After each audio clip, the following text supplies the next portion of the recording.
আতালিল্লাহ বুঝেন, এই যে মজলিসে একটু আগে দান করেছেন, টাকা দিছেন, আল্লাহর জন্য দিয়েছেন।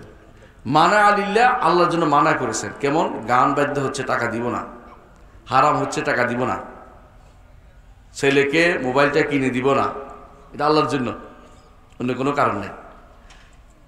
তারপরে এবং রাসূলুল্লাহ সাল্লাল্লাহু আলাইহি ওয়াসাল্লাম আরো বলেছেন, আর দুইটা কাজ আল্লাহর জন্য ভালোবেসেছে, আল্লাহর জন্য ঘৃণা করেছে। আল্লাহর জন্য ভালোবেসেছে, আল্লাহর জন্য ঘৃণা করেছে। এই ব্যক্তি ইস্তাকমালাল ঈমান, ঈমান পূর্ণ করতে পেরেছে। ঈমান পূর্ণ করতে চান? ঈমান পূর্ণ করতে হবে। ঈমান আমাদের নিকট বাড়ে ও কমে, ঈমান বাড়ে ও কমে। যত বেশি কোরআন তেলাওয়াত করবেন, দিন পড়বেন, দিনের উপর থাকবেন, ঈমান বাড়বে। আর যত বেশি দুনিয়াদার হবেন, ঈমান কমতে থাকবে। হানজালা রাদিয়াল্লাহু আনহু কিসসা আপনাদের মনে আছে? তিনি একদিন রাসূলুল্লাহ সাল্লাল্লাহু আলাইহি ওয়াসাল্লাম দরবারে এসে বললেন, ইয়া রাসূল, আসা বন্ধ করে দিলেন। কি জন্য? যে হানজালা মুনাফিক হয়ে গেছে। সেটা কি জন্য? এই জন্য যে, ইয়া রাসূলুল্লাহ, যতদিন আপনার সামনে থাকি আমরা মনে হয় যেন বিশাল জান্নাত দেখতে পাচ্ছি চোখের সামনে, আমাদের কোনো সামান্যতম কোনো সন্দেহ থাকে না। কিন্তু যখন আপনার থেকে দূরে সরে যাই, তখন আমরা বাচ্চা কাচ্চাদের সাথে মিলেমিশা করি, তখন ভুলে যাই, জান্নাতের কথা ভুলে যাচ্ছি। তো আমরা তো মুনাফিক হয়ে গেছি। রাসূলুল্লাহ সাল্লাল্লাহু আলাইহি ওয়াসাল্লাম বললেন, না, এটা নয়, মুনাফিক নয়, এটা মুনাফিকই নয়। সাআতুন ওয়া সাআ, কিছু সময় অবশ্যই তুমি দুনিয়ার কাজ করবে, কারণ দুনিয়াকে আবাদ করা আমাদের একটা উদ্দেশ্য আছে। কিন্তু আল্লাহকে ভুলে যাওয়া যাবে না। কিছু সময় আল্লাহর কাজ করতেই হবে আমাদেরকে। আজান যখন হবে মসজিদমুখী হতে হবে, আজান যখন হবে মসজিদমুখী হতে হবে। এই জন্য রাজুলুন কলবুহু মুআল্লাকুম বিল মসজিদ, যেই ব্যক্তির অন্তর মসজিদের সাথে লেগে আছে, রাসূলুল্লাহ সাল্লাল্লাহু আলাইহি ওয়াসাল্লাম বলেছেন, আরশের নিচে তিনিও ছায়া পাবেন। আল্লাহু আকবার। মসজিদের সাথে অন্তর লেগে থাকে কেমনে? আজান দিলেই যেতে হবে আমাকে, আজান দিলেই যেতে হবে। কখন সালাত হবে টেনশনে থাকি, ফজরের সালাতে উঠার জন্য ঘড়ি ফিট করি, ফজরের সালাতে উঠার জন্য। আরেকজনকে বলে দেই, ভাই দয়া করে আমার একটু ফোন করে উঠিয়ে দিও, অথবা তুমি যাওয়ার সময় আমার দরজা দুটো বাড়ি ধাক্কা দিও। এই ব্যক্তি সত্যিকার অর্থে তার অন্তরটা মসজিদের সাথে লেগে আছে। মসজিদের সাথে লেগে থাকলে এত বড় ফজিলত যদি হয়, মসজিদ যে ব্যক্তি মসজিদ নির্মাণ করে, মসজিদকে আবাদ করে চিরস্থায়ীভাবে, মসজিদের সাথে লেগে থাকে সবসময়, ওই ব্যক্তি কত বড় ফজিলতের অধিকারী। আল্লাহু আকবার। সম্মানিত মুসল্লিয়ানে কেরাম, আল্লাহ তাআলাকে ভালোবেসে যদি আপনি এখানে উপস্থিত হয়ে থাকেন, তাহলে আমার জন্য এই ভালোবাসা আপনি দিয়েছেন, কিন্তু আল্লাহকে ভালোবাসা, এই ভালোবাসা দিয়েছেন। তবে মনে রাখবেন, ভালোবাসা একটা হচ্ছে আল্লাহর জন্য, আর একটা আল্লাহর সাথে, দুইটার মধ্যে পার্থক্য আছে। আল্লাহর সঙ্গে সমান্তরালে আরেকজনকে ভালোবাসতে শিরিক হয়ে যাবে, বুঝলেন কি না? আপনি ভালোবাসছেন ফুটবলকেও, আবার আল্লাহকেও। এখন দেখতে হবে ভালোবাসার পরিণতি কদ্দূর বাড়ছে। ফুটবলের কারণে নামাজ ছেড়ে দেন, না নামাজের কারণে ফুটবল ছেড়ে দেন, এটা পরীক্ষা হবে। যদি আপনি নামাজের কারণে ফুটবল ছেড়ে দেন, তাহলে আপনি এখনো ইমানদার আছেন, কোনো সমস্যা নেই, গুনাহ থাকতে পারে মানুষের। কিন্তু যদি নামাজ ছেড়ে দিয়েছেন ফুটবলের কারণে, তাহলে কিন্তু বোঝা গেল আপনার এখানে ফুটবলের ইবাদত করতেছেন। বলে যে দলিল দেন, দলিল হচ্ছে মুহাম্মদুর রাসূলুল্লাহ সাল্লাল্লাহু আলাইহি ওয়াসাল্লাম বলেছেন, তাইসা আব্দুদ দিনার, তাইসা আব্দুদ দিরহাম, দিনারের দাসের ধ্বংস হোক, দিরহামের দাসের ধ্বংস হোক। তাইসা আব্দুল খামিরা, তাইসা আব্দুল খামিসা। রাসূলুল্লাহ সাল্লাল্লাহু আলাইহি ওয়াসাল্লাম বলেছেন যে দিরহামের দাস দিনারের দাসের ধ্বংস হোক। দিরহামের দাস কেমনে হয় বলেন তো? কোনো কারণ নাই। কেউ কি দিরহামের টাকারে কেউ কি সিজদা করে? না, তো কি করে? অন্তরে তার ভালোবাসা বেশি হয়, দুনিয়া কামাইতে সে বেশি রাজি, আল্লাহর দ্বীনকে মানতে সে রাজি না। এরকম মানুষগুলো দুনিয়ার পূজা করতেছে। আবার আইতা মান ইত্তাখাযা ইলাহাহু হাওয়াহু আফা আনতা তাকুনু আলাইহি ওয়াকিলা। আপনি কি ওই ব্যক্তিকে দেখেন না যে ব্যক্তি প্রবৃত্তিকে আল্লাহ বানিয়ে নিয়েছে? প্রবৃত্তি বুঝেন? অন্তরে যা চায় তারে আল্লাহ বানিয়ে ফেলছে। আফা আনতা তাকুনু আলাইহি ওয়াকিলা, আপনি কি তার উপরে কর্মবিধায়ক হবেন? কখনো না। কারণ সে তো প্রবৃত্তির পিছনে ছুটছে। বহু মানুষ আছে আপনি দেখবেন যে ভালো মানুষ ছিল, দিনদার ছিল, নামাজি ছিল, এক সময় দেখা গেছে এতে বেরিয়ে গেছে। কি জন্য বেরিয়ে গেছে? তাকে শয়তান পেয়ে বসেছে, তার উপরে দুনিয়া সওয়ার হয়ে গেছে, এখন সে আর আখিরাতের কাজ করতে পারছে না। প্রিয় ভাইরা আমার, দুনিয়া এবং আখিরাত দুটো হচ্ছে সতীন। সতীন বুঝেন? মেয়েরা ভালো বুঝে, পুরুষরা না বুঝলো। যদি একজনের দিকে একটু ঝুঁকে যান, আরেকজনের দিকে থেকে একটু দূরে সরে গেলেন। দুনিয়ার দিকে যদি আপনি ঝুঁকে যান, তাহলে আপনি আখিরাত থেকে দূরে সরে গেলেন। আল্লাহ তাআলা কোরআনে কারীমে বলেছেন এই জন্য, বাল তুসিরুনাল হায়াতাদ দুনিয়া ওয়াল আখিরাতু খায়রুন ওয়া আবকা। বরং তোমরা দুনিয়ার জীবনকে প্রাধান্য দিচ্ছ, আখিরাত অনেক বেশি দিন আখিরাত থাকবে নাকি শেষ হয়ে যাবে? আবকা অর্থাৎ চিরস্থায়ী হবে, কোনোদিন শেষ হবে না আখিরাত।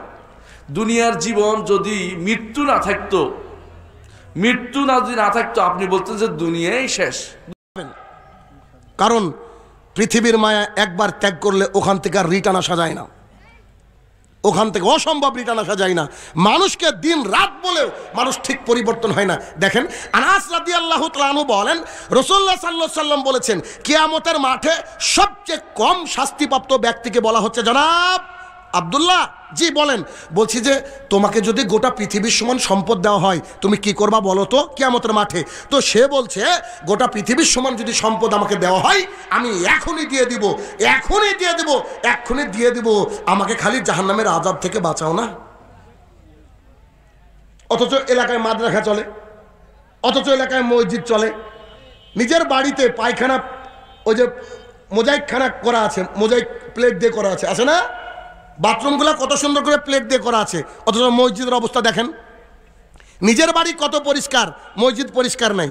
কি এইটা হচ্ছে আমাদের বর্তমান পরিস্থিতি। অথচ মসজিদে যখন টাকা চাওয়া হয়, কোনো উন্নতি কল্পের টাকা চাওয়া হয়, মাদ্রাসার টাকা চাওয়া হয়, তখন মানুষ কি নাক ছিটকায়।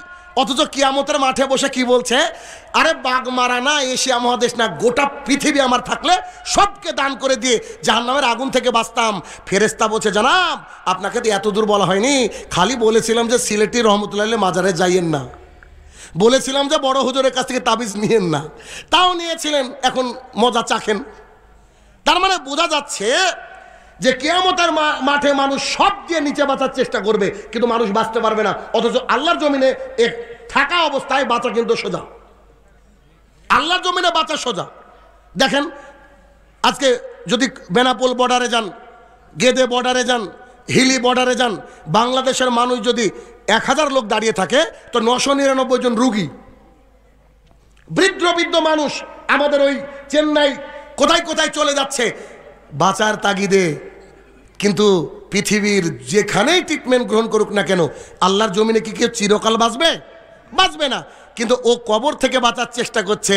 ও যদি আযাব থেকে বাঁচার চেষ্টা করত তাও ভালো হতো, কারণ কবর থেকে কেউ বাঁচবে না। কথা বুঝে আসছে কিনা আমার? আচ্ছা, বলছিলাম যে নারী নারী গায়ের সাথে কি করতে পারে না, লাগাতে পারে না। তার মানে আপনার স্ত্রী যেমন খুশি আপনার জন্য সাজতে পারে, যা বৈধ তা দিয়ে সাজতে পারে, কিন্তু আপনার স্ত্রী বিউটি পার্লারে গিয়ে সাজবে না। কেন? ওখানে অন্যজনের বউ আছে, আপনার গা হাত পা টিপবে, গা হাত পা দেখবে, দেখে ওর স্বামীকে গিয়ে বলবে সাজুক, ও বাড়িতে সাজবে, ও বাড়িতে সাজবে, কিন্তু বাইরে গিয়ে সাজতে পারবে না। আব্দুল্লাহ ইবনে মাসউদ রাদিয়াল্লাহু তাআলা আনহু বলেন, রাসূলুল্লাহ সাল্লাল্লাহু আলাইহি সাল্লাম বলেছেন, কোন মহিলা যখন বাড়ি থেকে বাইরে বেরোনোর জন্য নিয়াত করে, বাড়ি থেকে বাইরে বেরোনোর জন্য প্রস্তুতি গ্রহণ করে, তখন শয়তান তাকে ক্ষিপ্ত করে তোলে। দেখবেন নারীরা যখন বাইরে যায় ড্রেসিং টেবিলের সামনে দাঁড়ায়, আয়নার সামনে দাঁড়ায়, আয়নার সামনে দাঁড়িয়ে একবার চুলটা এদিক করে, একবার চুলটা এদিক করে, অন্যটা একবার গলায় ঝোলায়, অন্যটা একবার বুকে নেয়, এরকম করতে থাকে। রাসূলুল্লাহ সাল্লাল্লাহু আলাইহি ওয়াসাল্লাম বলছেন, এদেরকে শয়তান এতটা উদ্বুদ্ধ করে, শয়তান বলতে থাকে তুমি বাইরে যাবা, আরে মডার্ন জামানা, এখন কম্পিউটারের জামানা, এখন কি আর ওড়না কেউ পরে নাকি? ওটা তো ছেলেদের পোশাক, দেখেন না পাঞ্জাবির সাথে পড়ছে এখন, মেয়েদের ওড়না নাই, কিন্তু ছেলেদের আছে এখন। তো যদি পড়তে হয় একান্ত, তো গলায় ঝুলিয়ে রাখো।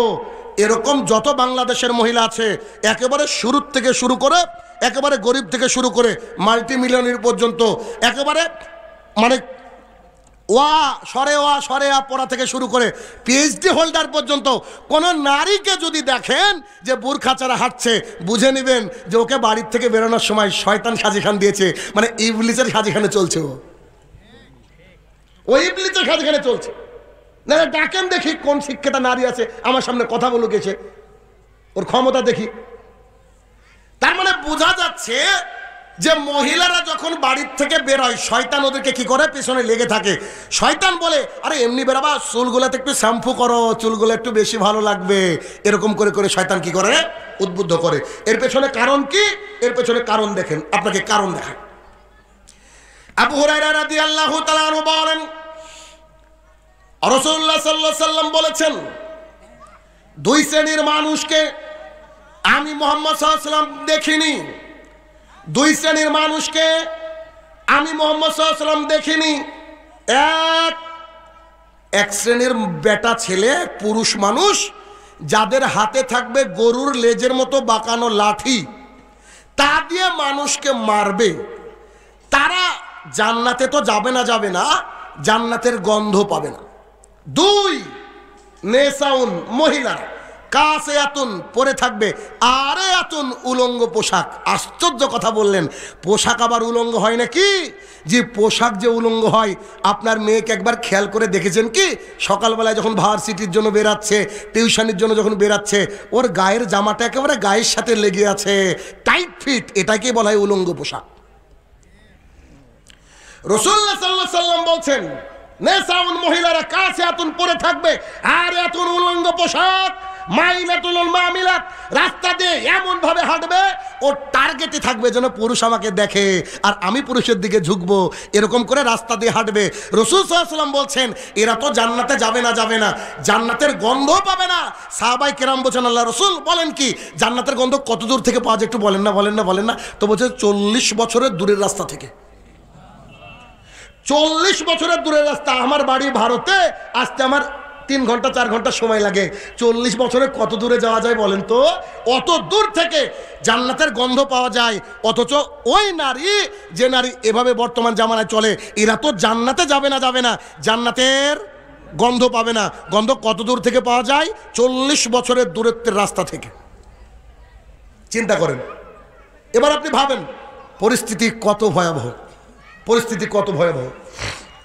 এখন এখানে তো পুরুষ বসে, এত নারীর ব্যাপারে কথা বলছি, আমাদের প্রত্যেকের আন্ডারে নারী আছে না নেই? আছে। কিন্তু সমস্যা হচ্ছে এই যে যদি কোথাও আপনার এখান থেকে ধরেন ইন্ডিয়া যাবেন, আপনি সব কিছু রেডি রয়েছে, পাসপোর্ট আছে, টাকা আছে, টিকিট রয়েছে, এয়ার টিকিট সব আছে, শুধু ভিসা নাই। যেতে পারবেন না। এখন আপনার জন্য হাদিস একটু করা হবে, কিচ্ছু মনে করিয়েন না। আর আপনি যদি কিছু মনে করেন তো আমার যায় আসে না, কারণ আপনাকে আমি শুধরাতে দেখেছি, বুঝেন না? দেখেন, আন আব্দুল্লাহ ইবনে মাসউদ রাদিয়াল্লাহু তাআলা আনহু قال রাসূলুল্লাহ সাল্লাল্লাহু আলাইহি ওয়াসাল্লাম, আব্দুল্লাহ ইবনে মাসউদ রাদিয়াল্লাহু তাআলা আনহু বলেন, রাসূলুল্লাহ সাল্লাল্লাহু আলাইহি ওয়াসাল্লাম বলেছেন, সালাসাতুন কাদ হারাম আলাইহিম মিন জান্নাহ, 3 শ্রেণীর মানুষের জন্য জান্নাত হারাম। পাবলিক সবাই জানে, যার জান্নাত হারাম তার থাকার জায়গা, কথা বলেন, থাকার জায়গা জাহান্নাম। অপশন দুটো, জান্নাত অথবা জাহান্নাম।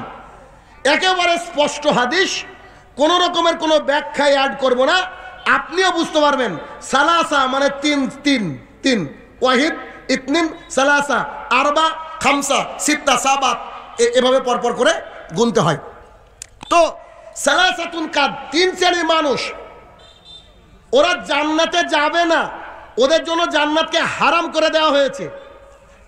এক, মুদমিনুল খামরিন, নিয়মিত পান, বিড়ি, জর্দা, গুল, সিগারেট যারা খায় তারা জান্নাতে যাবে না। এতক্ষণ তো ঠিক চলছিলেন, এবার বোধহয় অন্যদিকে যাচ্ছেন, তাই না? কিছু করার নেই। বাংলাদেশে এসে আমি আশ্চর্য হয়ে যাই যে দাড়ি চাচা লোক টুপি পরে বেশি, আর দাড়ি আলা লোক সিগারেট খায় বেশি। দেখবেন, আরে বাপরে বাপ, এত বড় বড় দাড়ি, মনে হচ্ছে আগ করে আল্লাহর অলি গো, কি অবস্থা, অত দাঁড়িয়ে সিগারেট টানছে। এটা আশ্চর্য দুনিয়া, কি অবস্থা। মুদমিনুল খামরিন, আমি অনুবাদক, আমি অনুবাদ করছি। যদি কিছু বলতে হয় তা আল্লাহ এবং আল্লাহ রসুলকে বলতে হবে। এক, যে ব্যক্তি নিয়মিত জর্দা খায়, খৈনি খায়, গুল খায়, বাবা খায়, ইয়াবা খায়, হেরোইন খায়, ফেনসিডিল খায়, ইত্যাদি খায়, এরা কি, এরা জান্নাতে যাবে না, এর জন্য জান্নাত হারাম। খান, খেয়ে যান, মরেন, মরে বুঝবেন আপনি, আমার কথা সেদিন বুঝতে পারবেন, কিন্তু ওখান থেকে রিটার্ন আসা যায় না, এটুকু বুঝেন আগে, ওখান থেকে রিটার্ন আসা যায় না। যারা নিয়মিত এইভাবে নেশাদার দ্রব্য পান করে তারা জান্নাতে যাবে না, তবে নেশাদার দ্রব্য যারা পান করে তাদের জন্য অফার আছে, পরে বলছি।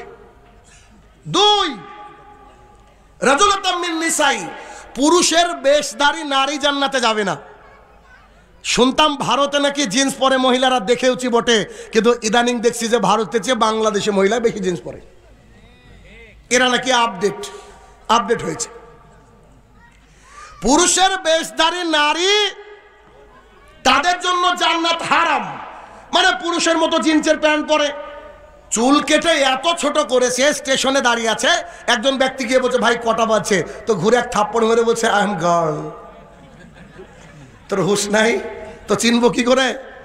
সবই যে একই রকম, পোশাক যে একই রকম, এটা কি সম্ভব নাকি? বর্তমান পরিস্থিতিতে এরকম। তারপরে আবার এক শ্রেণী মানুষ আন্দোলন করে রাস্তায়, পুরুষ নারীর পোশাক পরেছে, নারী পুরুষের পোশাক পরে রাস্তায় দাঁড়িয়ে বলছে we have freedom two choice, we have to wire, আমাদের নাকি স্বাধীনতা আছে, যা খুশি পড়তে চাই। আছে না কিছু? কুলাঙ্গারের সন্তান কুলাঙ্গারের রাস্তায় বসে গত বছর আন্দোলন করেছিল, এবছরও পায়তারা ভাবছিল। ওই যে ওদের লিডার হোচিমিন, শরীফ থেকে শরীফায় তো সবাই দাঁড়েন, এটা তো বলার প্রয়োজন নেই। পুরুষের বেশধারী নারী তাদের জন্য জান্নাত হারাম। এখন একটা মহিলা জিন্সের প্যান্ট পরছে, শর্ট পরছে, টি শার্ট পরছে, তারপরে নিজেকে ও মনে করছে আমি হাইলি এডুকেটেড গার্ল, মনে করে কি করে না? ওরা আবার আমাদের মতো দাড়িওয়ালা লোকগুলোকে দেখলে মনে করে এরা পাগল ছাগল, কতি মাদ্রাসায় দু পাতা পড়েছে, এদের দুনিয়াভি কোনো জ্ঞান নাই।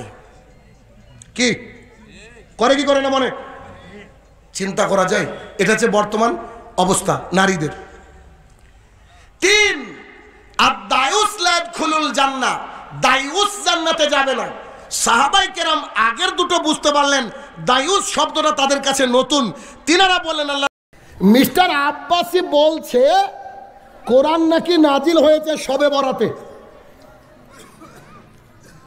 কেউ কি একমত আছেন? একেবারে স্পষ্ট আয়াত, একেবারে স্পষ্ট আয়াত, সবাই আমরা জানি কোরআন কবে নাজিল হয়েছে।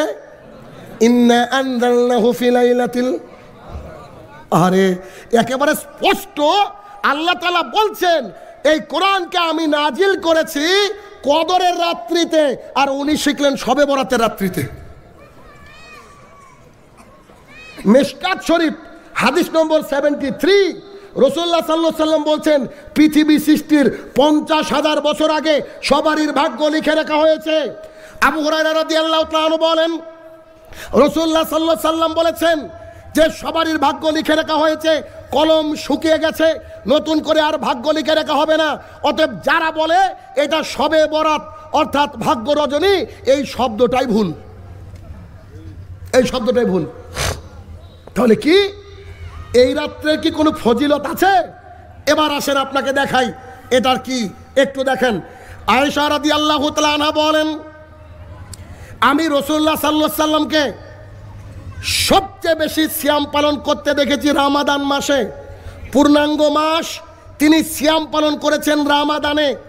রমাদানের চেয়ে সবচেয়ে বেশি যদি তিনি সিয়াম পালন করে থাকেন তা হচ্ছে এই শাবান মাসে।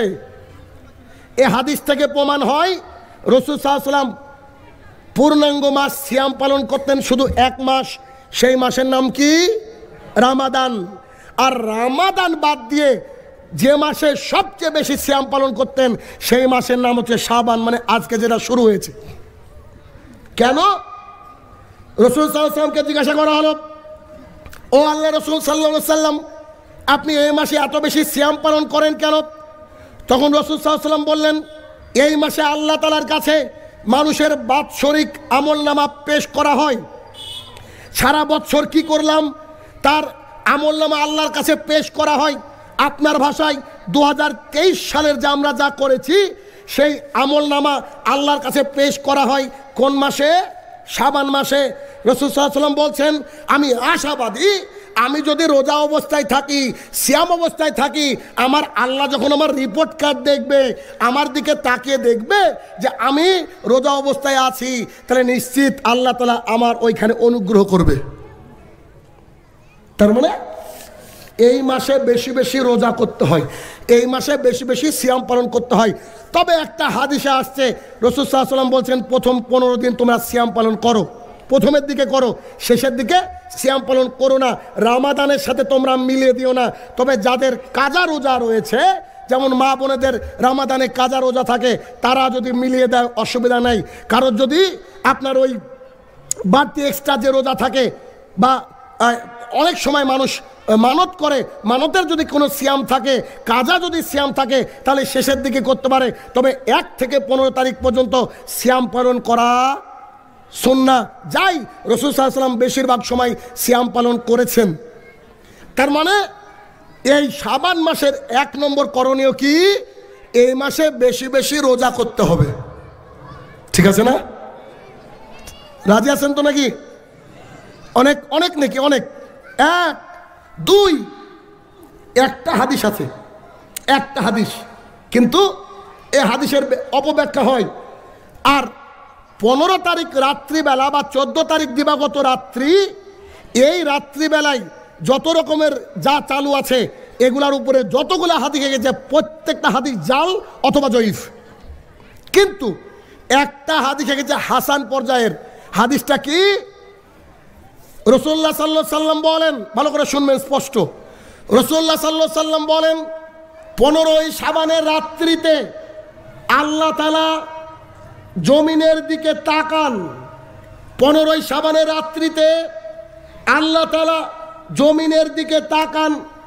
আল্লাহ তাআলা সবাইকে ক্ষমা করে দেন, শুধু 2 শ্রেণীর মানুষকে বাদ দিয়ে। আল্লাহ তাআলা সবাইকে ক্ষমা করে দেন, অটোমেটিকলি ক্ষমা করে দেন। ঘুমিয়ে থাকলেও ক্ষমা করে দেন, স্ত্রী সহবাস করলে ক্ষমা করে দেন, বাথরুমে বসে থাকলেও ক্ষমা করে দেন, রাত্রি জাগলেও ক্ষমা করে দেন। আল্লাহ তাআলা সবাইকে ক্ষমা করে দেন, 2 শ্রেণীর মানুষ ছাড়া।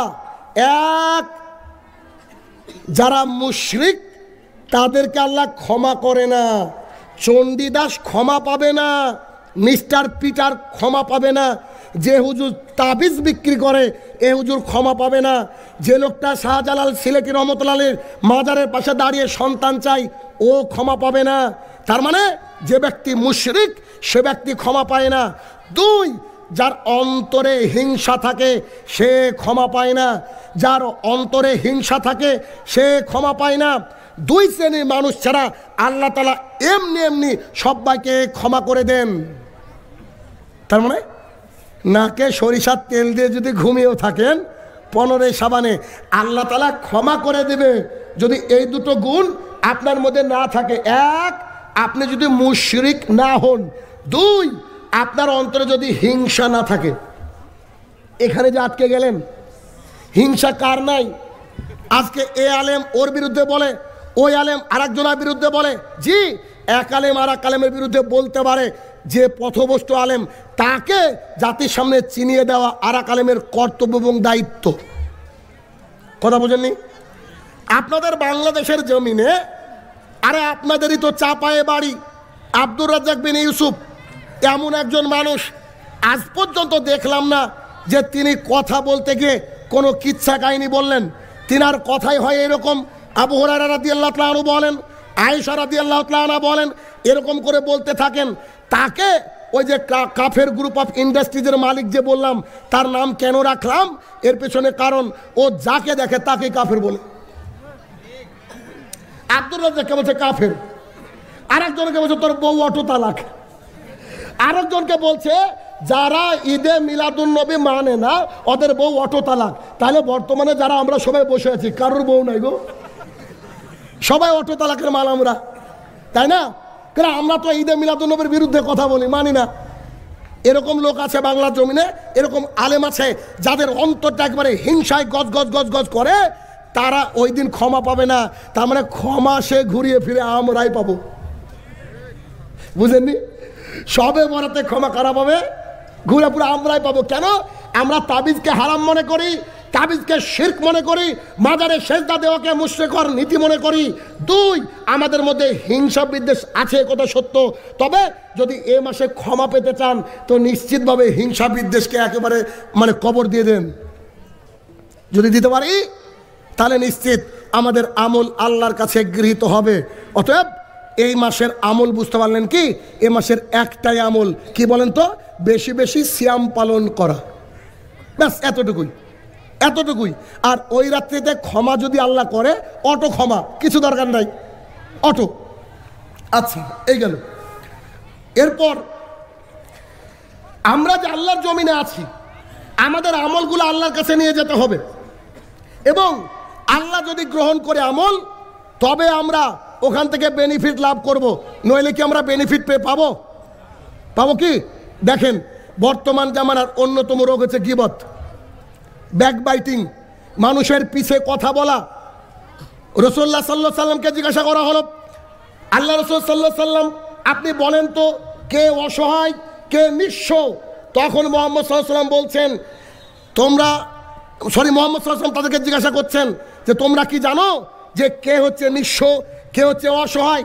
সাহাবায়ে কেরাম বলছেন, আল্লাহ রাসূল সাল্লাল্লাহু আলাইহি সাল্লাম, আরে যাদের টাকা পয়সা নাই, দিনার নাই, তারাই তো নিঃস্ব, তারাই তো অসহায়। আল্লাহ রাসূল সাল্লাল্লাহু আলাইহি সাল্লাম বলছেন, না, তারা হচ্ছে অসহায় যারা অনেক আমল নিয়ে যাবে আল্লাহর কাছে, গিয়ে কিয়ামতের মাঠে পাওনাদারদেরকে আমল দিতে দিতে নিজে শেষ হয়ে যাবে। একজন লোক বেঁচে নাই, খুব বেশি বাড়িয়ে কথা বলছি, আছে আমরা কেউ বেঁচে? দেখেন, ওই যে চায়ের দোকানে গিয়ে দাঁড়িয়েছেন, ওই বক্তাটা খুব ডিমান্ড করে, ওই বক্তাটা এরকম করে কথা বলে, আপনি পাশ থেকে বলে উঠে বোঝা, হ্যাঁ ঠিক ঠিক ঠিক, এই যে এই ঠিক হচ্ছে তাহাজ্জুদ দিয়ে শোধ করতে পারবে আল্লাহর কাছে গিয়ে। কথা বুঝছেন কিনা? তার মানে যে লোক গীবত করে ওই লোক একেবারে বোকা, ওর চেয়ে বোকা মানুষ পৃথিবীতে নাই। কেন? সারাদিন কষ্ট করে যে আমলটা করলো, ওই আমলটা কিয়ামতের মাঠে গিয়ে কি করবে? দিয়ে দিতে হবে। এখানে একটা ভয়ঙ্কর কথা আপনাকে বলি, খুব ভয়ঙ্কর কথা। আল্লাহ সুবহানাহু ওয়া তাআলা রাসূল সাল্লাল্লাহু আলাইহি ওয়াসাল্লামকে বলছেন, তুমি মানুষকে বলো কিয়ামতের মাঠ খুব ভয়াবহ হবে। কিয়ামতের মাঠের পরে থাকবে পুলসিরাত, পুলসিরাতের পরে একটা স্টেশন থাকবে, ওই স্টেশনের পরে হবে জান্নাত আর জাহান্নাম। ওই পুলসিরাতের পরে একটা স্টেশন থাকবে, সেই স্টেশনের নাম হচ্ছে কান্তারা। কি নাম? কান্তারা, কান্তারা। এবার দেখেন কত ভয়াবহ পরিস্থিতি কিয়ামতের মাঠে। আমালান মুতাকাব্বালান বুঝাচ্ছি আপনাকে আমি। আপনি ধরেন আমার কথাই বলি, আমি তাহাজ্জুদ পড়ি, তাহাজ্জুদ পড়ে এতগুলা নেকি নিয়ে আল্লাহর কাছে গেলাম। আমি হজ করি, হজ করার পরে এতগুলা নেকি নিয়ে আল্লাহর কাছে গেলাম। আমি দান সাদকা করি প্রতিদিন, এতগুলা নেকি নিয়ে আল্লাহর কাছে গেলাম। আমি প্রতিদিন কোরআন পড়ি, এতগুলা নেকি নিয়ে গেলাম। আমি রমাদানের সিয়াম পালন করি, এতগুলা নেকি আমার কাছে। আমি শাবান মাসের সিয়াম পালন করি, এতগুলা নেকি আমার কাছে। আমি অসহায়কে সাহায্য করি, এতগুলা নেকি আমার কাছে। এতগুলা নেকি নিয়ে গেলাম, এবার আমি নিশ্চিত জান্নাতি, কারণ আমার কাছে নেকি আর নেকি। তাহাজ্জুদ যখন পড়ে নিশ্চয়ই ফরজগুলা না ছাড়ি না, নিশ্চয়ই আল্লাহর কাছে গেলাম, পুলসিরাত পার হয়ে গেলাম। পুলসিরাত পার হয়ে যাওয়ার পরে যারাই পুলসিরাত পার করবে তারাই মনে করবে যে আমরা জান্নাতে চলে গেলাম। সবাই ওখানে দাঁড়িয়ে থাকবে মানুষ। দাঁড়িয়ে থাকার পর একজন ব্যক্তি শাহিনুর রহমান দাঁড়িয়ে আছে, আমি আমাকে দিয়ে বুঝাচ্ছি, ভালো করে বুঝবেন। আমি দাঁড়িয়ে আছি, হঠাৎ করে কিছু লোক পেছন থেকে বলছে, শাহিনুর রহমান সাহেব, জি বলেন, আমাদের পাওনা গেলা দেন, আমাদের পাওনা গেলা দিয়ে তারপরে যান। আরে তোমাদের পাওনা কি? আপনার ফেরেশতা আটকাচ্ছে কেন? তখন সেই ব্যক্তিকে আল্লাহ সুবহানাহু ওয়া তাআলার ঘোষক বা আল্লাহ সুবহানাহু ওয়া তাআলা উত্তর দিবে। কি উত্তর দিবে জানেন? সেদিন কি উত্তর দিবে? আমি অবাক হয়ে যাই। দয়ার নবী, মায়ার নবী আল্লাহর জমিনে কাউকে ঘুরিয়ে দেননি, কাউকে কটুবাক্য বলেননি, কাউকে চোখ গরম করে কথা বলেননি, কিন্তু কিয়ামতের মাঠে তাদের ব্যাপারে যখন আল্লাহ তাআলা তাকে পরিচয় করে দেবে, আল্লাহ তাআলা বলবে ইন্নাকা লা তাদরি মা হাদাসু বাদাক, ও মুহাম্মদ সাল্লাল্লাহু আলাইহি ওয়াসাল্লাম তুমি জানো না তুমি মারা যাওয়ার পর এরা এক একটা ইঞ্জিনিয়ার হয়েছিল। তুমি বলেছিলা বুকের উপরে হাত বাঁধতে হবে, এরা নাভির নিচে বেঁধেছিল। তুমি বলেছিলা সূরা ফাতিহা সবাইকে পড়তে হবে, বলেছিল ইমামই যথেষ্ট। তুমি বলেছিলা আঙুল ক্রমাগত নড়াতে হবে, এরা বলেছিল একবার তুলতে হবে। তুমি বলেছিলা মসজিদে এমনি গিয়ে বসা বিয়াদবি, 2 রাকাত সালাত আদায় করে বসতে হবে। তুমি বলেছিলা যে অবস্থায় যাক না কেন মসজিদে খুতবা চললেও 2 রাকাত সালাত আদায় করে বসতে হবে। এরা তার বিপরীত করেছিল। তখন রাসূল সাল্লাল্লাহু আলাইহি ওয়াসাল্লাম কি বলবে জানেন? সোহকান সোহকান লিমান গাইয়ের আবাদি, গেট আউট ফ্রম হেয়ার। তার মানে আমরা 8 পড়েছি আর তারা 20 পড়েও হাউজে কাউসারের পানি পাবে না। কেন? তার আমলের মধ্যে আমালান মুতাকাব্বালান ছিল না। অজুর অঙ্গ অজু করেছে ঠিক আছে, কিন্তু বিদাতি তরিকায় সালাত আদায় করেছে, তাই রাসূল সাল্লাল্লাহু আলাইহি ওয়াসাল্লাম ঘাড় ধাক্কা দিয়ে সেই দিন তাড়িয়ে দেবে কিয়ামতের মাঠে। আর যেদিন রাসূল কাউকে ঘাড় ধাক্কা দিয়ে তাড়িয়ে দেবে, সেই দিন কি কেউ শাফায়াত করা থাকবে? চাপাইবাসীকে বোঝাতে পারলাম আমালান মুতাকাব্বালান কি? তার মানে এই যে এখানে লেখা আছে, এই যে কত বড় করে লেখা আছে বাবা, এত বড় নাম, এই যে লিখেছে মোহাম্মদ শাহিনুর রহমান, তো মুর্শিদাবাদ ভারত, তারপরে আরও অনেক কিছু লেখা আছে। এখন এইখানে এই যে তালেবস্বয় আকার আছে না, তালেবস্বয় আকার আছে। তো আমার ইন্ডিয়াতে admit card, voter ID card সব কিছুতে আমি দন্তস্ব লিখি, ভালো করে বুঝবেন। সব কিছুতে আমি কি লিখি? দন্তেস্ব। আর তালেবস্য মানে ইংরেজিতে হবে SH, আমি লিখি SAHINUR। তাহলে এখন যদি আমি আমার আইডি কার্ডে তালেবস্যয় হস্যি বা তালেবস্যয় আকার দিয়ে হয় দীর্ঘ দিয়েছে, আর আমি দন্তেস্ব আকার হয় হস্যি দিই, এইটার সাথে আমার আইডি কার্ড কি মিলবে? যাওয়ার সময় আমার কি হবে? যদি আমি এইটাকে পেশ করি, একটা আমার কাছে এরকম, একটা এরকম, তাহলে কি চলবে? কি আপনাদের জন্ম নিবন্ধনের পেপার আছে, দেখবেন বাবার নাম অমুক রহমান, ছেলের নাম অমুক মণ্ডল, তাহলে এই মণ্ডল আর রহমানের ঝামেলা আছে না নাই? তাহলে মণ্ডল থেকে বাবার নামে করতে হবে রহমান, ঠিক কিনা? যদি তাই হয়, আমরা পৃথিবীর ব্যাপারে চোখ কান খুলে আমরা গ্রহণ করতে পারি। 30 টাকা কেজি আলু, 20 টাকা কেজি কফি কিনতে গেলে ভেতরে পোকা আছে কিনা টিপে টুপে দেখি, অথচ ধর্ম নিচ্ছি তাবিজ দিয়া হুজুরের কাছে, ধর্ম নিচ্ছি কানা একটা লোকের কাছে, যে বিদাতকে প্রচলিত করেছে, যে জর্দাকে মাকরু বলেছে, কি আছে না? তাহলে কি করতে হবে? ধর্মের ব্যাপারে যাচাই বাছাই ছাড়া কোনো কিছু গ্রহণ করা যাবে না, কোনো কিছু গ্রহণ করা যাবে না। আমি আপনাকে বলছি, কাল থেকে আপনি গান শুনতে পাবেন না। দলিল খুলেন 31 নম্বর সূরা 6 নম্বর আয়াত, যদি না পান তখন আপনি আমাকে বলবেন। এভাবে আলোচনা শুনতে হবে। কথা বোঝা গেল? কথা বুঝতে পারলেন আমার? তাহলে আমল করতে গেলে কার তরিকায় করতে হবে? কোনো মাঝহাবি তরিকা চলবে? কোনো পীরের দেওয়া তরিকা? কোনো আলেমের দেওয়া তরিকা?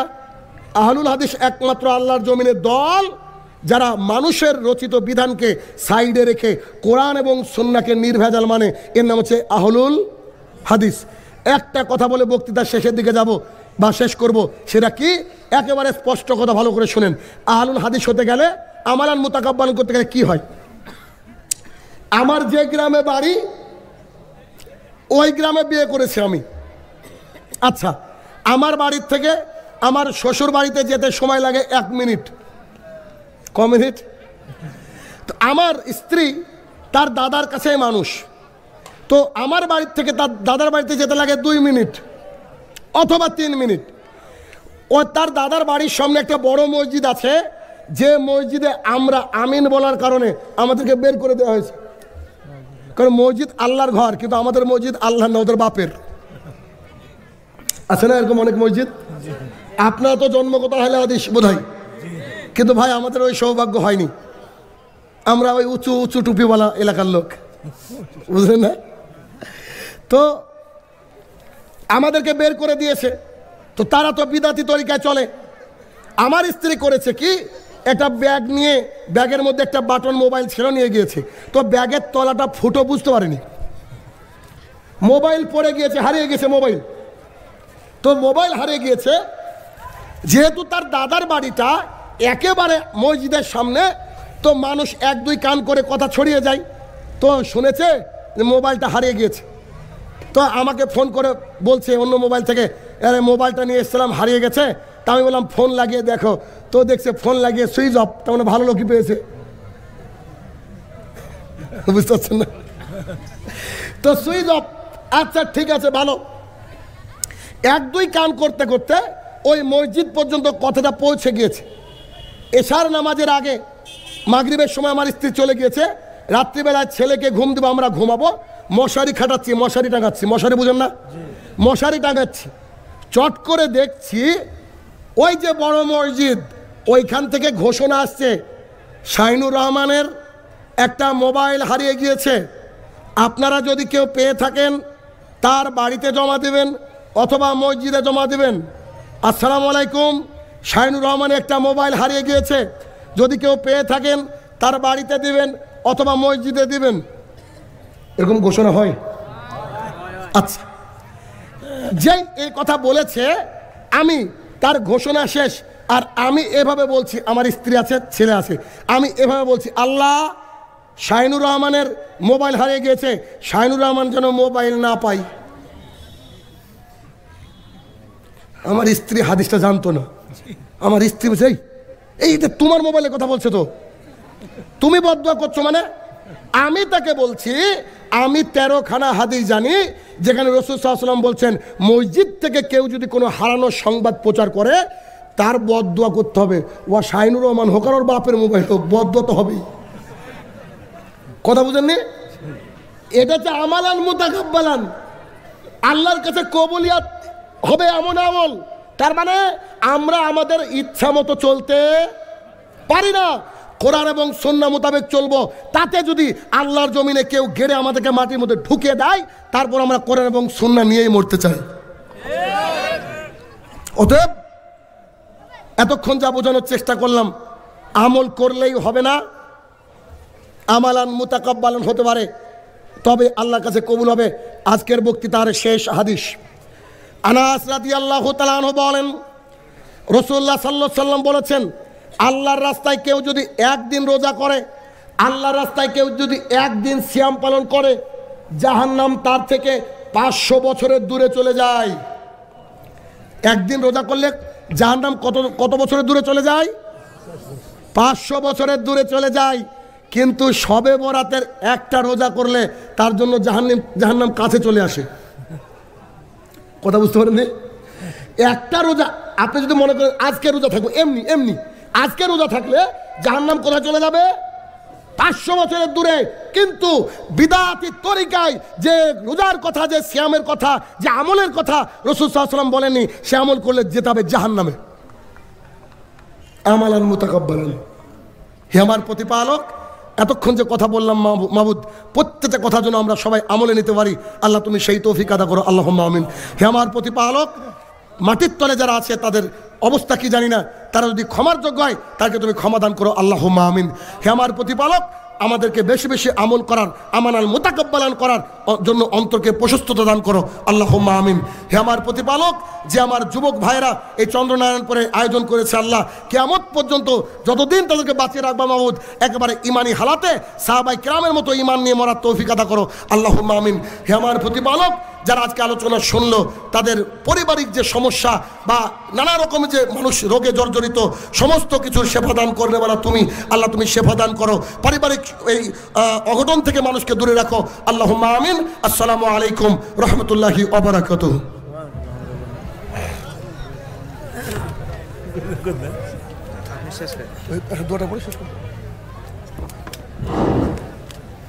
মাশাআল্লাহ, শেখ শাহিদুর রহমান শেখ দীর্ঘক্ষণ ধরে কোরআন শোনার আলোচনা করলেন। আল্লাহ যেন উক্ত আলোচনা আমাদের সকলকে মেনে উপকৃত হওয়ার তৌফিক দান করেন, বলুন আল্লাহুম্মা আমিন। আজকে সভার সভাপতি সমাপনী দিয়ে একটি বক্তব্য দিবেন।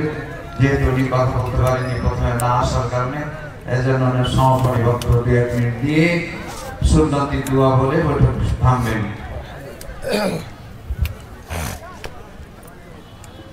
কথা বেশি বলবো না, শেষ সময় দাঁড়িয়ে গেছেন, শেষ দোয়াটা শেষ করবো। সুবহানাকা আল্লাহুম্মা রব্বানা ওয়া বিহামদিকা আশহাদু আল্লা ইলাহা ইল্লা আনতা আস্তাগফিরুকা ওয়া আতুবু ইলাইক। এটা রাসূল শিখিয়ে দিয়েছেন, যেগুলো মজলিস শেষে পড়তে হয়। দুনিয়ায় সব, দুনিয়ায় আমার সব, মৃত্যু দিয়ে আল্লাহ তাআলা আপনাকে বুঝিয়ে দিলেন এবং মৃত্যুর সনটা জানাই দেন নাই, কখন মারা যাবেন আপনাকে বলে নাই। এইটা দিয়ে আল্লাহ তাআলা আপনাকে বেঁধে দিয়েছেন, আপনি ইচ্ছা করলেও কোথাও যেতে পারবেন না। আল্লাহ তাআলা যেই বেষ্টনী দিয়েছেন, যেই সময় দিয়েছেন, ওই সময় আপনাকে মরতে হবে, এর আগ পিছ করার কোনো সুযোগ নাই। এই জন্য এই যে আল্লাহর জন্য ভালোবাসা আপনার থাকবে, এটা থাকবে, আখিরাতেও কাজে লাগবে। কি কাজে লাগবে? আরেকটি কথা বলি, রাসূলুল্লাহ সাল্লাল্লাহু আলাইহি ওয়াসাল্লাম বলেছেন, আলা মানাবিরা মিন নূর, নূরের মিম্বরের উপর থাকবেন। ইয়াগবিতুহুমুল আম্বিয়া ওয়াশ শুহাদা, নবীরা এবং শহীদরা তাদের নিয়ে গর্ব করবেন যে এই মানুষগুলো এত সুন্দর জায়গাতে কেন? তারা হচ্ছে আল্লাহর জন্য ভালোবাসার কারণে। প্রিয় ভাইয়েরা, আল্লাহর জন্য ভালোবাসা হতে হলে আল্লাহকে ভালোবাসতে হবে আগে। কাকে ভালোবাসতে হবে? আল্লাহকে। আল্লাহকে ভালোবাসার পরে যারা আল্লাহর কাজ করবে তাদেরকে ভালোবাসতে হবে। আর আল্লাহর জন্য ঘৃণা ওই সময় আসবে ঈমান নষ্ট করে ফেলেছে। ঈমান যার নষ্ট হবে তাকে ঘৃণা করতেই হবে। সে আপনার ছেলে হতে পারে, আপনার পিতা হতে পারে, আপনার জ্ঞাতি গোষ্ঠী হতে পারে। আল্লাহ তাআলা কোরআনে কারীম বলেছেন, লা তাজিদু কওমান ইউমিনুনা বিল্লাহি ওয়াল ইয়াউমিল আখির ইয়াদুনা মান হাদ্দাল্লাহু ওয়া রাসূলাহু ওয়ালাউ কানু আবাহুম আও আবনাহুম আও ইখওয়ানাহুম আও আশিরাতাহুম। যারা ঈমান আনেনি তারা যত কাছের মানুষই হোক তত দূরের মানুষ, ঠিক কিনা? একটু সাহাবায়ে কেরামের দিকে তাকান। সাহাবায়ে কেরাম রাদিয়াল্লাহু আনহুম আজমাইন তারা কেমন ছিলেন? ঈমান যে আনছে তাকে বেশি ভালোবাসছে তার পিতা এবং সন্তানের চেয়েও। আবু বকর রাদিয়াল্লাহু আনহুর ছেলে, বড় ছেলের নাম ছিল আব্দুর রহমান। বদরের যুদ্ধে তিনি কিন্তু কার পক্ষ ছিলেন জানেন? ঈমান তখনও আনে নাই, তখন তিনি কাফেরদের পক্ষ ছিলেন। একদিন তিনি বলতেছেন ঈমান আনার পরে বলতেছেন, আমি বাবাকে বলতেছেন, আপনাকে আমি দেখেছি সেদিন কিন্তু আক্রমণ করি নাই। মনে করছে একটা ভালো কিছু একটা বলে বাবার কাছে ভালো হতে চাচ্ছে আর কি, বুঝলেন না? বাবা বলছে, যদি আমি দেখতাম তোমাকে তো তোমাকে হত্যা করতাম। কেন? কারণ ইমানদারের বন্ধুত্ব ইমানদারের সাথে হয়, কাফেরের সাথে ইমানদারের বন্ধুত্ব হতে পারে না। আল্লাহ নিষেধ করে দিয়েছেন, লা ইয়াত্তাখিযুল মুমিনুনাল কাফিরিনা আউলিয়া মিন দুনিল মুমিনিন। ইমানদার ছাড়া ইমানদার কোনো কাফেরের সাথে অন্তরঙ্গ বন্ধুত্ব করতে পারে না। অন্তরঙ্গ বন্ধুত্ব কোনোদিন ইমানদার কোনো কাফের সাথে করতে পারে না। করলে কি হবে? ওয়া ইয়াতাওয়াল্লাহুম মিনকুম ফাইন্নাহু মিনহুম। কেউ যদি অন্তরঙ্গ বন্ধু যাকে বানাবে তাদের অন্তর্ভুক্ত হয়ে যাবে। এই জন্য আপনার চলাফেরা উঠা বসা ইমানদারদের সাথে থাকা উচিত। আপনার খাবারও ইমানদাররা খাওয়া উচিত। রাসূলুল্লাহ সাল্লাল্লাহু আলাইহি ওয়াসাল্লাম এই জন্য বলেছেন, তিনি বলেছেন, লা ইয়াকুলু তাআমুকা ইল্লা তাকি। ইমানদার নেককার মুত্তাকি বান্দা ব্যতীত কাউকে তোমার খাবার তুমি খাওয়াইবে না। আপনার টান কোন দিকে অন্তরে সেটা দেখতে হবে। একজন নারীরও কেউ কেউ ইবাদত করে, বুঝছেন কিনা? নারী ইবাদত কেমনে করে? নারী যা বলে তা হালাল হারামের তোয়াক্কা করে না। আবার কখনো কখনো স্বামীরও নারী কখনো স্বামীর ইবাদত করে, নাউযুবিল্লাহ। সেটা কি? স্বামী যেটা বলছে এটা শুনছে, আল্লাহর কথা শুনে নেই। আল্লাহর কথা সবার উপরে, আল্লাহর কথা সবার উপরে। আল্লাহর কথার উপরে কোনো কথা চলতে পারে না। আল্লাহ তাআলা যা বলেছেন এটা প্রাধান্য দিতেই হবে। অথচ অনেক মানুষ দুনিয়ার বুকে অনেক কাজ করে, তারা মনে করে কত ভালো কাজ না করছে। না, ভালো কাজ চাইলেই পাওয়া যায় না। ভালো কাজ চাইলেই পাওয়া যায় না। ভালো কাজ ওই সময় হবে যখন মুহাম্মদুর রাসূলুল্লাহ সাল্লাল্লাহু আলাইহি ওয়াসাল্লামের অনুসরণ করে হয়। রাসূলুল্লাহ সাল্লাল্লাহু আলাইহি ওয়াসাল্লামকে কে কে ভালোবাসি দেখি? আমি ভালোবাসি। আপনি ভালোবাসেন? আলহামদুলিল্লাহ। ভালোবাসে যার, তার অনুসরণ করে সবাই। এমনকি কাপড়ে পোশাকে যাকে ভালোবাসে মানুষ তার অনুসরণ করে। আমি অনেককে দেখেছি টুপিতেও মানুষ একে অপরকেও পার্থক্য করা যায়, কেউ মুখের টুপি, কারণ ভালোবাসছে তাকে। তাহলে বোঝা গেল আপনি যদি নবীকে ভালোবেসে থাকেন, নবীর অনুসরণ আপনাকে করতে হবে প্রতিটি পদে পদে, প্রতিটি পদে পদে অনুসরণ করতে হবে, না হলে আপনার আমলটা কোনো কাজে লাগবে না। আল্লাহ তাআলা কোরআনে কারীম বলেছেন, কুল, হে নবী আপনি বলে দিন, হাল নুনাব্বিউকুম বিল আখসারিনা আমালা, আমি কি তোমাদেরকে জানিয়ে দিব না যাদের আমল সবচেয়ে ক্ষতিগ্রস্ত, আমল করে ক্ষতিগ্রস্ত। আমল করে উপকার পাইতে চান না আপনারা, কিন্তু ওরা আমল করে ক্ষতিগ্রস্ত হচ্ছে। আমল করে ক্ষতিগ্রস্ত হয় কেমন? আমি তো চাই কাজ করতে। একজন মানুষ যদি সারাদিন খেতে কাজ করে আর বিকেলে যায় দেখে যে খেতটা আসলে ঠিক হয় না, কাজটা, মন ভালো লাগবে? ভালো লাগবে না। আপনি দুনিয়াতে অনেক কাজ করেছেন, মনে করেছেন কবরে গেলে অনেক কিছু পাবেন, গিয়ে দেখেন যে কিছুই পাওয়া যাচ্ছে না, কেমন লাগবে তখন বলেন? এই জন্য আপনাকে আগে জানতে হবে ভাই, কোন কাজটা আমার আখিরাতে কাজে লাগবে। দুনিয়াতে রেখে যাওয়ার কাজটা আপনার জন্য ভালো নয়। অনেক মানুষ আছে অনেক কাজ করে, কিন্তু সেটা দুনিয়াতে রেখে যেতে হবে, আখিরাতে তাদের বিপদের কারণ হতে পারে। যদি মুহাম্মদুর রাসূলুল্লাহ সাল্লাল্লাহু আলাইহি ওয়াসাল্লামকে সত্যিকারের অনুসরণ করতে চান, অনুসরণ যদি করেন তো লাভ কি? আল্লাহ আপনাকে ভালোবাসবেন, আল্লাহ আপনাকে ভালোবাসবেন। কুল ইন কুনতুম তুহিব্বুনাল্লাহ ফাত্তাবিউনি ইউহিব্বুকুমুল্লাহ, হে নবী আপনি বলে দিন, যদি তোমরা সত্যি সত্যি আল্লাহকে ভালোবেসে থাকো তাহলে মুহাম্মদ সাল্লাল্লাহু আলাইহি ওয়াসাল্লাম অনুসরণ করো। কি হবে? আল্লাহ তোমাদেরকে ভালোবাসবেন। তাহলে দুনিয়া আল্লাহর ভালোবাসা পেতে হলে মুহাম্মদ সাল্লাল্লাহু আলাইহি ওয়াসাল্লামকে অনুসরণ করতে হবে।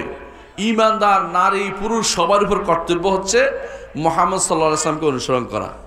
আমরা মুহাম্মদ সাল্লাল্লাহু আলাইহি ওয়াসাল্লাম ভালোবাসার দাবি করি, কিন্তু যদি বলি ভাই মুহাম্মদ সাল্লাল্লাহু আলাইহি ওয়াসাল্লামকে ভালোবাসতে হলে দাড়ি রাখতে হবে, মুহাম্মদ সাল্লাল্লাহু আলাইহি ওয়াসাল্লামকে ভালোবাসতে হলে তার সুন্নাহ মোতাবেক চলতে হবে, মুহাম্মদ সাল্লাল্লাহু আলাইহি ওয়াসাল্লামকে ভালোবাসতে হলে তার কথার বাইরে চলা যাবে না, তখন অনেকেই মন খারাপ করে ফেলে যে এটা কেমনে হইল, এত কথা হুজুর বলে কেন? মুহাম্মদ সাল্লাল্লাহু আলাইহি ওয়াসাল্লামকে ভালোবাসতে হলে ভালোবাসার দাবি হচ্ছে অবশ্যই আপনি এমন কিছু কাজ করবেন যা ভালোবাসাকে প্রমাণ করে। প্রিয় ভাইরা আমার, যদি রসুলকে অনুসরণ করতে চান 6টি কাজ অনুসরণ করতে হবে। 6টি জিনিসে আপনি রাসূলুল্লাহ সাল্লাল্লাহু আলাইহি ওয়াসাল্লামকে অনুসরণ করতে হবে। 1 নম্বর হচ্ছে কারণে মিল থাকতে হবে। আপনাকে কারণে মিল করতে হবে। এর অর্থ কি?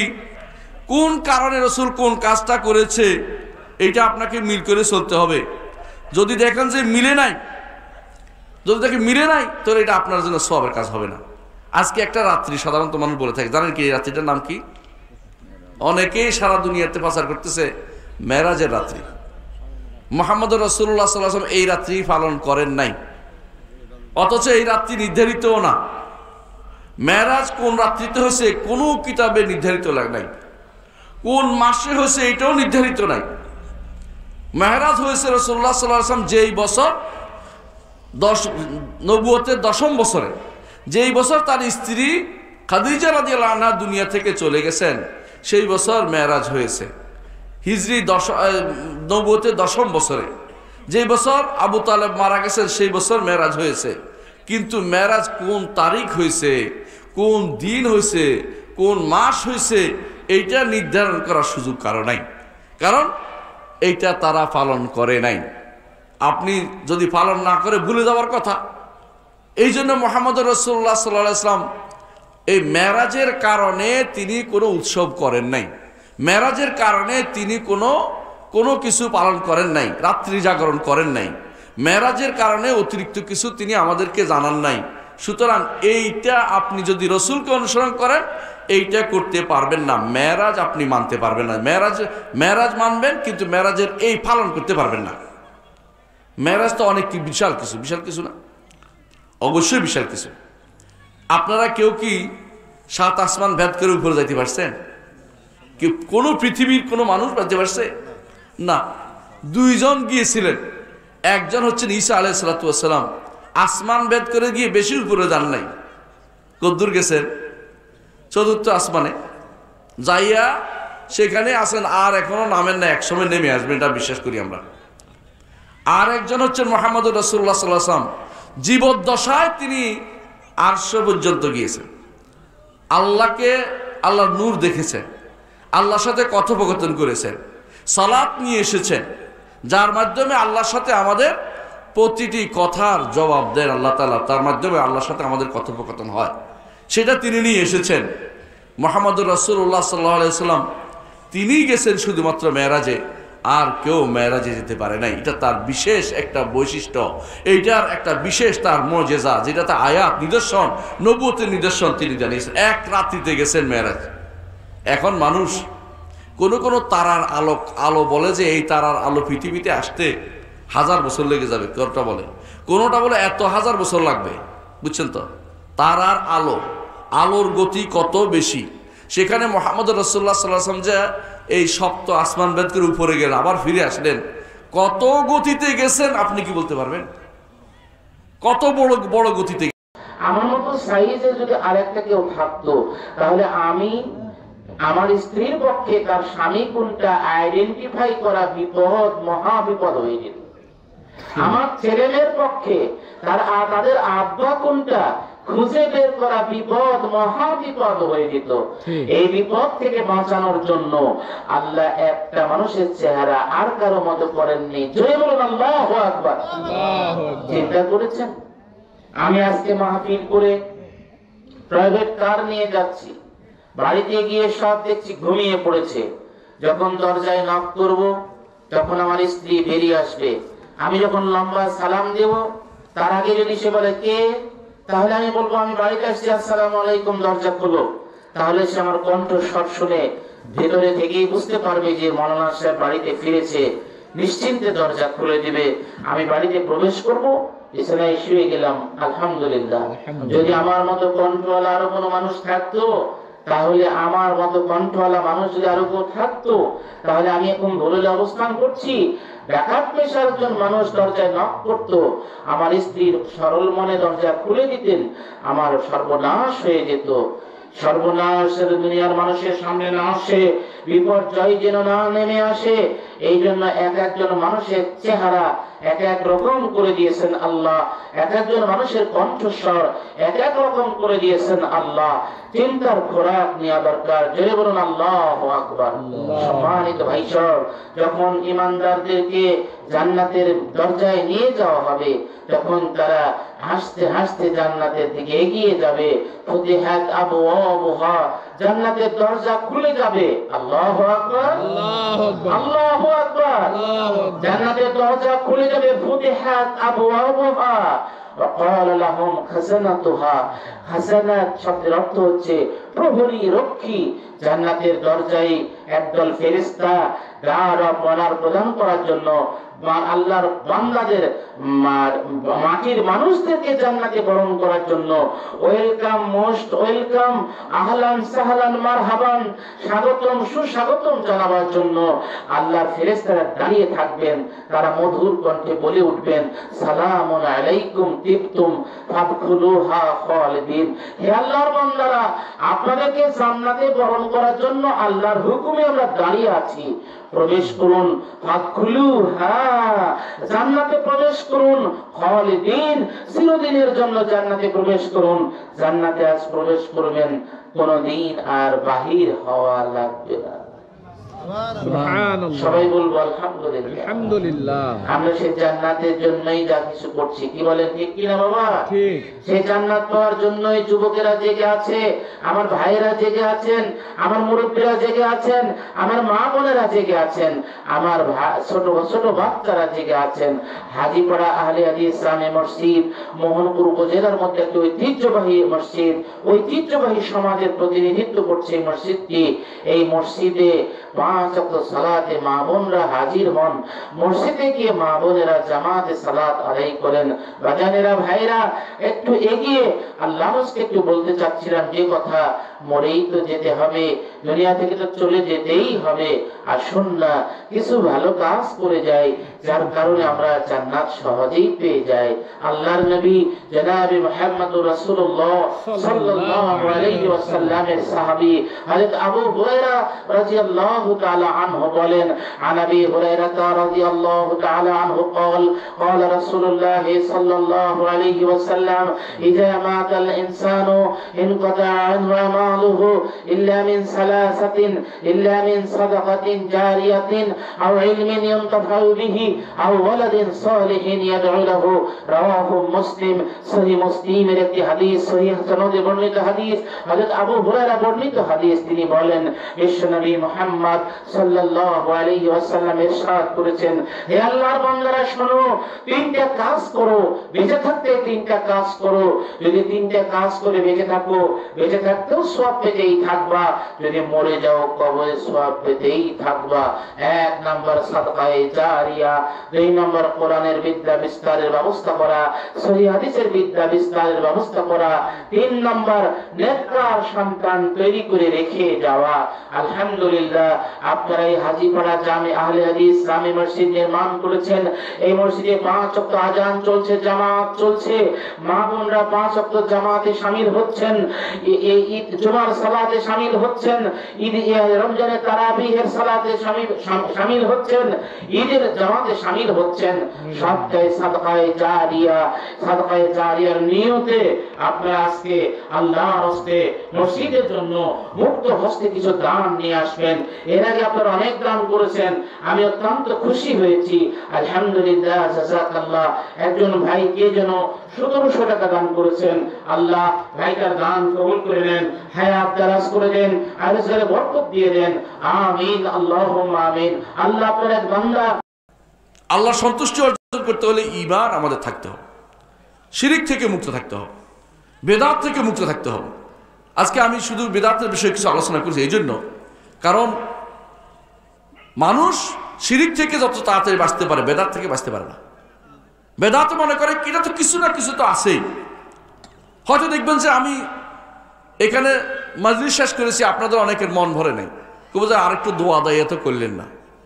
এরকম মজলিস রাসূলুল্লাহ সাল্লাল্লাহু আলাইহি ওয়াসাল্লাম কি সব মজলিসের পিছনে দোয়া করতেন? দলিল দেখাতে পারবেন তো আমি করব? করতেন না। এর অর্থ হচ্ছে আপনি নিয়ম বাদ দিতে পারেন না, নতুন করে বানিয়ে দিতে পারেন না আপনি যে এটাই করতে হবে আপনাকে, এটা নিয়ম না, রাসূলুল্লাহ সাল্লাল্লাহু আলাইহি ওয়াসাল্লাম আদর্শ ছিল না। রাসূল যেটা করতেন, মজলিসের শেষে একটা দোয়া করতেন, কি বলতেন? সুবহানাকাল্লাহুম্মা ওয়া বিহামদিকা আশহাদু আল্লা ইলাহা ইল্লা আনতা আস্তাগফিরুকা ওয়া আতুবু ইলাইক। আমরা সেই দোয়াটির মাধ্যমে আজকে শেষ করছি। আসসালামু আলাইকুম ওয়া রাহমাতুল্লাহি ওয়া বারাকাতুহু।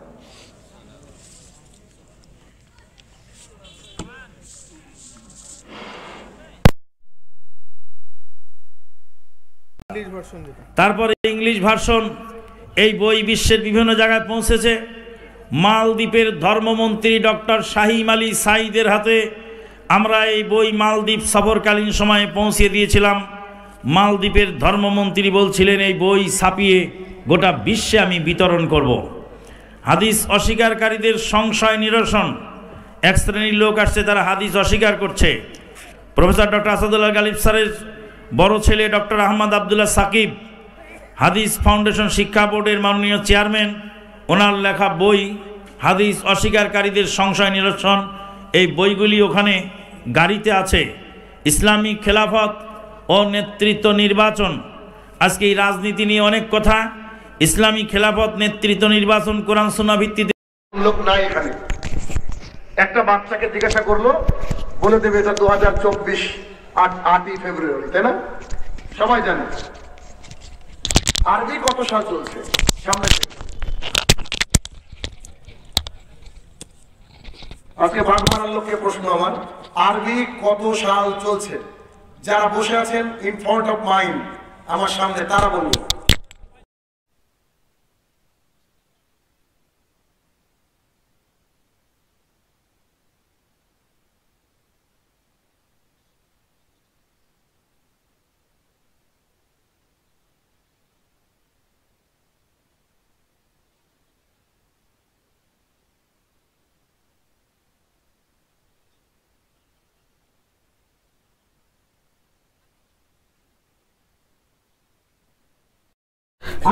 Hello hello mike check, hello microphone check, hello microphone check check check. যে ভাত খেয়ে আগামীকালে hello hello hello microphone, hello hello এটা যে সবে মেরাজের hello check mic check mic check. আমার সভাপতি স্যার আমাকে বারদারা বলার ভিতর ভুল ভ্রান্তি হলে আল্লাহ পাক আমাকে ক্ষমা করে দিন। আপনার ছোট ভাই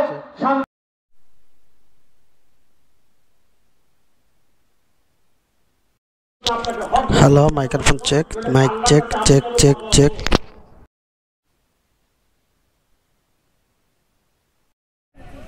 যারই ফলশ্রুতিতে